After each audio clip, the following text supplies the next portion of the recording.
So I'm Megan, and this is my husband Joe, and we have 6 kids. And we learned about Riley's Army when our youngest daughter Charlotte, was diagnosed with neuroblastoma at the age of 15 months. That was the day. You don't ever think that you're going to be a part of the pediatric cancer family, that you're going to have a child with cancer. It was my worst nightmare. I'm raising Donnie from the wild thornberry. But she is such a sweet kid. She's just so full of life, and she has no quit in her. She was 3 years old when she had been diagnosed. She turned 4 in April, and she was diagnosed in March. And it was just definitely a roller coaster of emotions. The day we got diagnosed, we went to Beaufort County Hospital. And, early in the morning after they were running all the tests, they did CAT scans, they did x-rays, everything. The team had come in, and I was like, well, that's not good. Because usually if it's something not good, that whole team comes in. And they told us that she has a mass that they believe is cancer. And as a mother, my whole world just crashed. Because you don't expect that, especially your little fun-loving child that was just terrorizing you and the whole house earlier that day.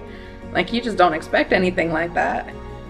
I started crying, my husband was crying, and the only thing that I really remember from that day before we got transferred over here is my daughter leaned over and she was patting my head while I was crying, and she said, "It's okay, Mommy."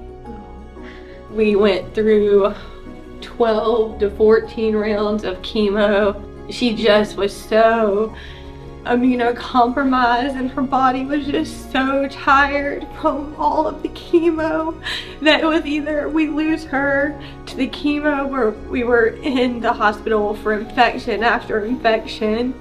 So we stopped the chemo. We chose to do palliative radiation here in Greenville, and we had a few really good months where she felt better, and we lived life to the fullest with her and all of our kids. And she went to dance class every week, and we just lived life the best we could. And then she declined pretty quickly her last few weeks. She lost the use of her legs, and she passed away on May 4th of this year at home. Everyone misses her terribly. Definitely the hardest thing I've ever went through in my entire life. There's anaplasia, which is harder to treat. And she had anaplasia, and I said, okay, is it diffuse or focal? Diffuse is the one that can be treatment resistant, and that's the one she has. Something that has taken the lives of many children because it's been treatment resistant. And I said, my child's just flying through this. Like, it's not even phasing her. We got tons of appointments. She has 14 cycles of chemo total, so about November, December, we should be done. Some days she's a little tired, her count's been low, but that's, normal. But she's living every day as a child and just having fun and just being a kid, just being a little 4-year-old. She was the happiest kid. Like, she could be in the middle of chemo and throwing up from side effects, and she would still be smiling and keep walking, and she was just a warrior. It made me and Joe and all of our kids and our families know that when she died, like after she died, it was like, we have to keep going. We have to keep going for her. So the first time I heard of Riley's Army was actually through my job with my patient care coordinator. And then Nikki James, our social worker, she actually had mentioned it again. You guys are godsend at Riley's Army.